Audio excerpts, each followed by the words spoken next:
Hindi ako kasi kaprichosa. O, yun. Alam pa ninyo kung isusot kong damit kung ilang taon na? At bakit ko ito isinuot? Kasing age ninyo. Naime ay kasing edad ninyo ng pagdiriwan nito. 1982. Kaya pinakaulit-ulit ko, ano bang taon yung mag-reunion na yun? Yun lang. Kung tayo masyadong materialistic, pero ka na, hangat mo ba ay ganito? Thank you, maraming salamat po. Mga bata, mga nanay, mga tatay, at maaaring mga lolo, meron na rin lolo. Wala pa. Meron na. Kinakargulo ko kasi pag maaga ng kasama yung meron na. Ako po ay nagpapasalamat sapagkat kami na nakasama ninyo ay hindi nyo nakalimutan sa okasyong ito. Pangalawa, ganito pong paraan lamang kung nakikita halos yung mga kasama kong co-teachers at palibasan hindi ako naglalayas. Congratulations doon sa mga organizers. Alam ninyo mga trabaho ng organizers ay napakahirap. Sadyang mahirap po yan. At kaya po nalaman ko ay nakita ko si Gary Otesa ang nagsabi sa akin. Pero hindi ko nakikita rito. Ito pong pagtitipon natin, kasama na kami, ay isa pong napakagandang pamamaraan. Pagkat sa ganitong paraan, ay babata po kayo ng 20 taong mahigit. Pagkat maalala ninyo, nung panahon ninyo kayo ay mga bata na maliliit, medyo tumutulo pa, uhog. Yung mga lalaki ay ganun din. Parang nakikita ko naghahabulan dito. Nung panahon na yun, napakaganda po ng paaralan natin ng araw. Sapat ang laruan ng mga bata sapagkat itong lugar na ito, kung maalala nito, ito po ay isang oval na pinaglalaroan natin. At kaya ko naman po naalala yun, isa po ako sa teacher na nag-design ng ating takbuhan.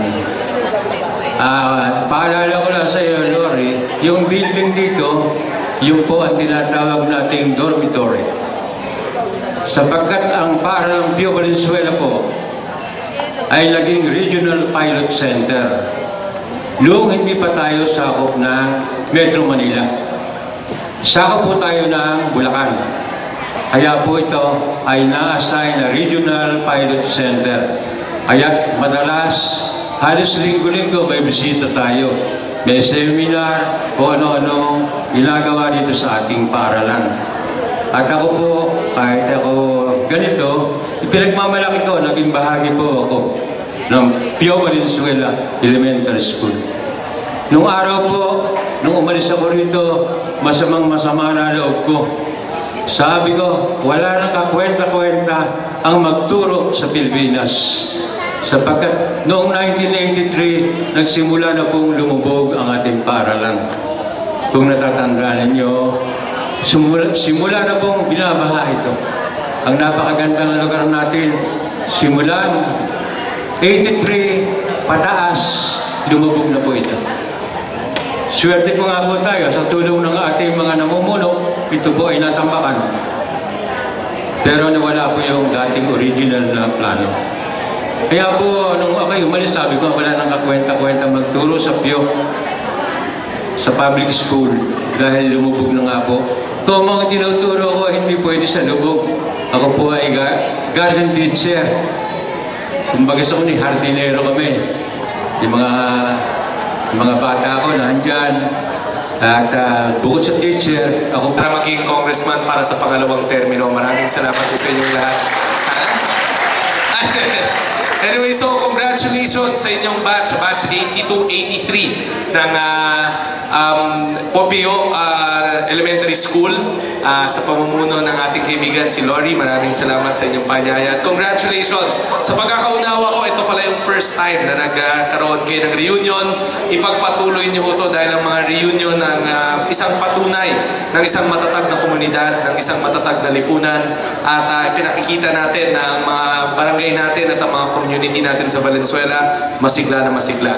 Pero siguro, after a couple of reunions, ang hamon naman sa inyo, sana tulungan natin yung paaralan natin. Alam naman natin na maraming kailangan gawin sa mga pampubliko nating paaralan at meron silang mga PTA, mga PTCA, mga alumni associations na patuloy na gumaganap dahil alam naman ho natin na palaki ng malaking lutasin natin yung mga kailangan pang gawin dito sa ating paaralan. So muli sa ating mga officers ng batch natin, sa mga membro ng batch na to at gayon din sa mga guro na kasama ho natin ngayong hapon, ngayong gabi, congratulations at magandang gabi sa inyong lahat. Yan, salamat po, Congressman. Kasi nung nag-uumpisa kaming mag-organize, actually, nagdadalawang isip ako eh. So, short recall kung paano ba nagsimula itong ating pagsasama ngayong gabi. Actually, it started sa Facebook. So, kung sino may Facebook account, no? Doon talaga nagsimula to.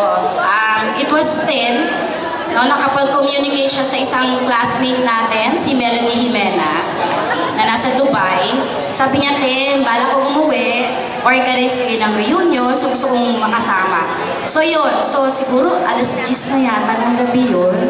Nagulat ako, biglang umapir sa aming bahay si Christina. Sinabi, Lori, gusto daw nila reunion, ano ba, pwede ba? Sabi niya yan. Sabi ko, ako patay. Sabi ko ganyan. Kasi February noon eh. Pag February, pa kami sa kabila ng mga nandito na organizers. Tuwan-tuwa kami kasi talagang hindi namin na-expect na ganito yung outpour ng attendance. Kasi sa meeting, usually kaming 6, madadagdagan ng 10, mawawala yung 10, papalitan ng 9. So ganun ka, sabi namin, ano ba, magaganap ba to?